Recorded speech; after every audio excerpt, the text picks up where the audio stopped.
Hello students, how are you? Welcome to your online learning programs. I have discussed in my previous class about distance and time graph. Okay, my today's topic is velocity time graph. Okay, in velocity time graph you will study the first point is for uniform motion. So we have drawn this velocity time graph between velocity and time. So we have taken this velocity in meter per second and time in second here. Okay, the first case we have taken for a constant speed. Okay, when a body moving with a constant speed, so in each and every time the speed remains same. Okay, so here you can see on x axis we have taken the time 0, 2 second 4 second 6 8 इस तरह से हमने लिया है. ठीक है, this is the origin actually. And इसी तरह से हमने वेलोसिटी पर आपने वेलोसिटी ली है, वेलोसिटी ग्राफ पर, वेलोसिटी लाइन पर. ठीक है, you can say velocity axis. Okay, तो this is 5 metre per second, 10 metre per second and 15 metre per second.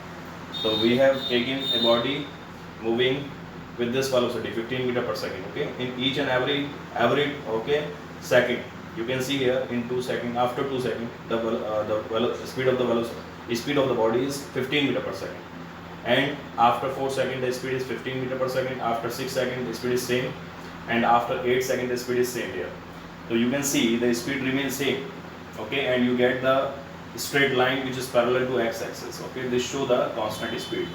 So this is the first case, okay, of velocity time graph for uniform motion.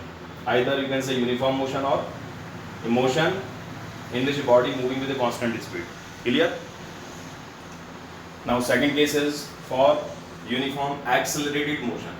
This is not a uniform motion, this is a uniform accelerated motion. Okay, in this case, and what is the condition for this uniform accelerated motion? In this case the acceleration remains constant. Okay, so again we have drawn a graph in between velocity and time. Clear? Here a body moving with a constant acceleration means the velocity, the change in velocity is equal in equal intervals of time. Okay, मैंने आपको previous classes में समझाया था uniform accelerated motion हम किसको कहते हैं, जिसमें बॉडी का जो स्पीड है वो इक्वल अमाउंट में चेंज होता है in equal intervals of time. तो आप यहाँ देख सकते हैं in the first 1 second the change in velocity is 2 metre per second, in the second 1 second the change is also same. Okay, it is also 2 metre per second, तो total becomes 4 metre per second. इस तरह से 2 से ही change हो रहा है. ठीक है, तो जो बॉडी का स्पीड है वो 2 से इंक्रीज होता जा रहा है. ठीक है, शुरू में कितना था 0 था, उसके बाद कितना हो गया, 1 सेकंड के बाद 2 हो गया, अगले 1 सेकंड में कितना हो गया 4 हो गया, अगले 1 सेकंड में कितना हो गया 6 हो गया. तो इस तरह से हम देख रहे हैं टाइम एक्सिस को. आप देख सकते हैं कि 1 सेकंड के बाद जो है उसका स्पीड 2 हो जाता है, अगले 1 सेकंड में उसका स्पीड 4 हो जाता है, अगले 1 सेकंड में उसका स्पीड 6 हो जाता है. तो इस तरह से time interval okay equal time में जो है जो चेंज हो रहा है वेलोसिटी में वो भी इक्वल हो रहा है. तो इस तरह के मोशन को हम कहते हैं यूनिफॉर्म एक्सेलरेटेड मोशन. ओके, और कांस्टेंट एक्सेलरेशन. क्लियर? आप अगर निकालेंगे तो एक्सेलरेशन आपको कांस्टेंट मिलता है. ठीक है, इसी तरह से हम आते हैं अगले पॉइंट पर आते हैं for non uniform accelerated motion.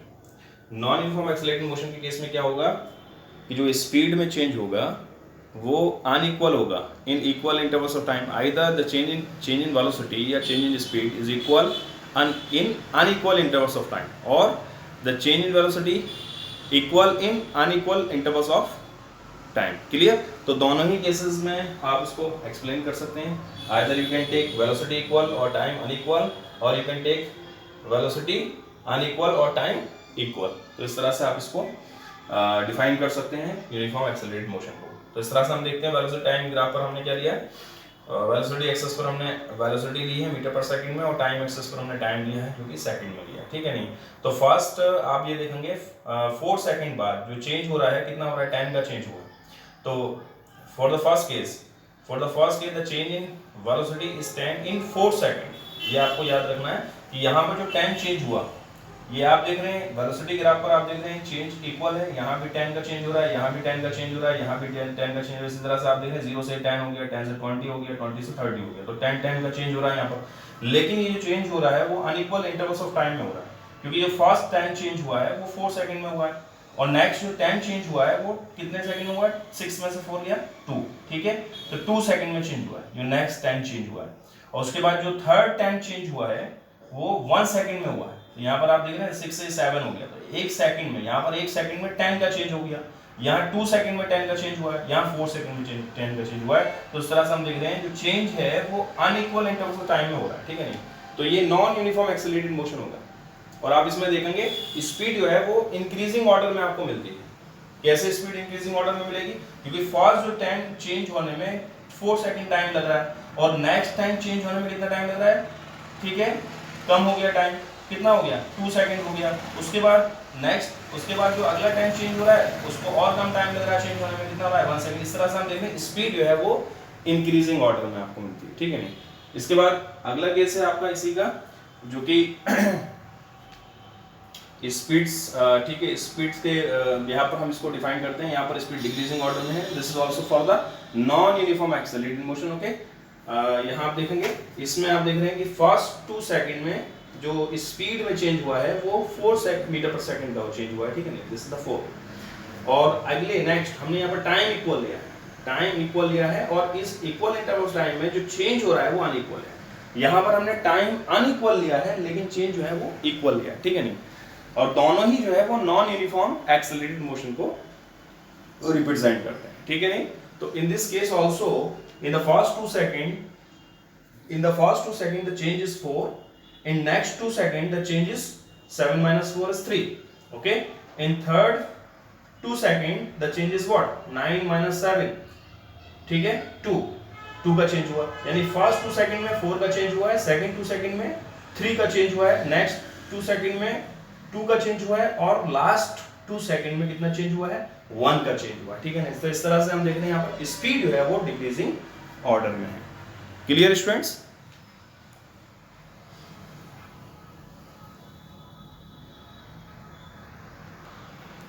Okay, now come to the next topic.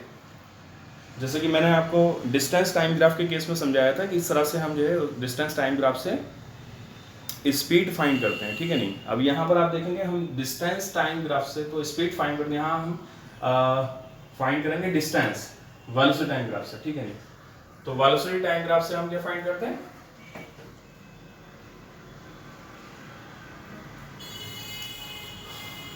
Distance find करते हैं, ठीक है नहीं। तो how to calculate the distance by velocity time graph. तो students we have taken 2 questions here and the first question, this question ask you how much distance travelled by body in 6 second. ये graph आपको दिया है, ठीक है, this is the uniform accelerated motion, clear. और इसमें आपको ये निकालना है कि इसमें बॉडी जो है 6 सेकंड में टोटल कितना डिस्टेंस कवर करता है, ठीक है नहीं। उसके बाद नेक्स्ट के लिए निकालना है यानी 6 सेकंड में, ठीक है।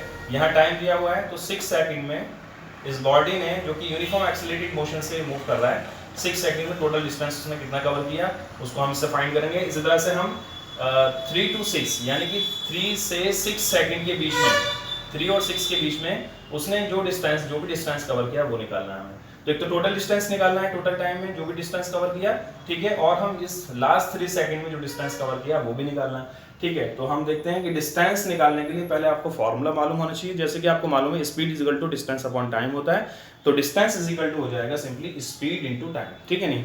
As you know speed is equal to distance upon time, then from that formula you can okay simplify, then you can write here distance is equal to speed into time। देखिए graph पर देखिएगा speed into time is what actually, this speed into time is the area, okay, is the area of this given graph actually। yeah, you can write here this speed into time is the area under vt graph। तो जो v और t के बीच में आपने graph plot किया है this one, ठीक है, इसके अंडर में जो भी एरिया लाई करता है, जैसे यहाँ पर आप देख रहे हैं OE, ये एक स्ट्रेट लाइन है, ठीक है, ये एक स्ट्रेट लाइन है जो कि यूनिफॉर्म एक्सेलरेटेड मोशन को रिप्रेजेंट करती है, ठीक है। और इसके अंडर में जो एरिया होगा this is the area and this will be the area of the triangle OEB, ठीक है। हमने यहाँ पर इसको नेमिंग किया, ये O हो गया, ये B हो गया, दिस इज ECD, ओके। इस तरह से हमने उसको नेम दे दिए, ठीक है, इन पॉइंट्स को। तो ठीक है, तो this the area under this line, the area under the VT graph, this is the VT graph actually, and okay known as the distance, okay, ये will give you the distance actually, ठीक है। तो इस तरह से अगर हम 6 second के लिए निकालते हैं तो 6 सेकंड के लिए हम निकालने के लिए हम क्या लेंगे, एरिया अंडर VT ग्राफ। तो okay up to this 6 second, okay, the total area will be the area of OEB, right? So we can write here this distance is equal to area of triangle. This is the triangle OEB, right? Okay, and what is the area of a triangle? You know very well. Okay, the area of a triangle will be half of the base into height.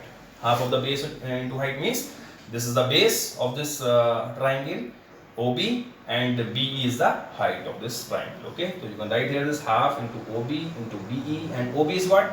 OB is the 6 and BE is also 6. This BE is the BE is the value on y-axis and OB is the value on x-axis, right? Half into 6 into 6, and finally after calculating you will get this 18 meter. Okay, 6 into 6 36 upon 2 and 18 meter, right?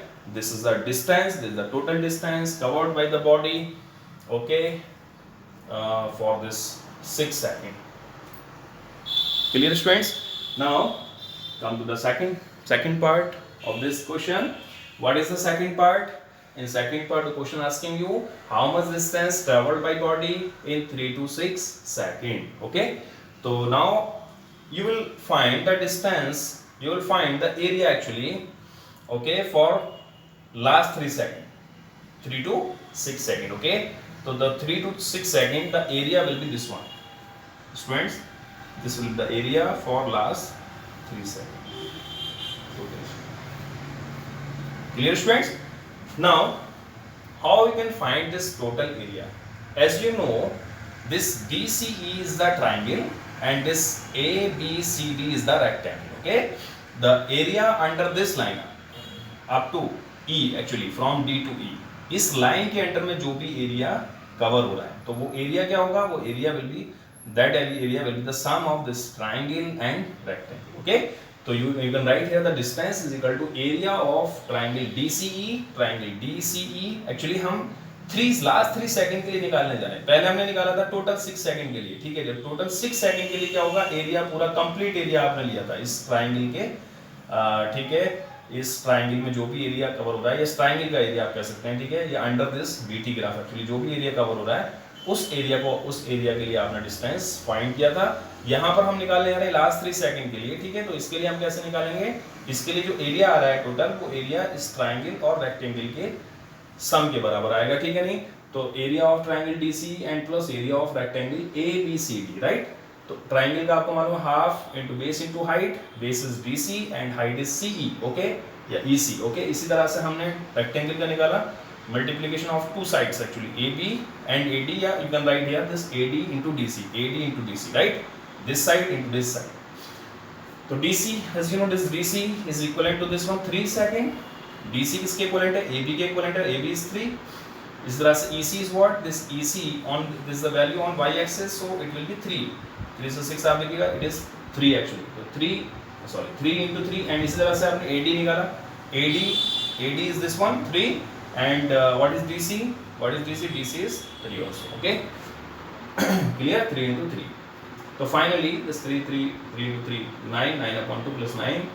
ठीक है, and finally get this 13.5 meter after calculation. Okay, तो dear students, हमारा question complete हो गया. First part में आपने total distance निकाला और सेकंड पार्ट में आपने डिस्टेंस निकाला फॉर द लास्ट 3 सेकंड. ठीक है, नहीं अब यहाँ हमने फाइनली लिखा है the total distance traveled in 6 seconds is what?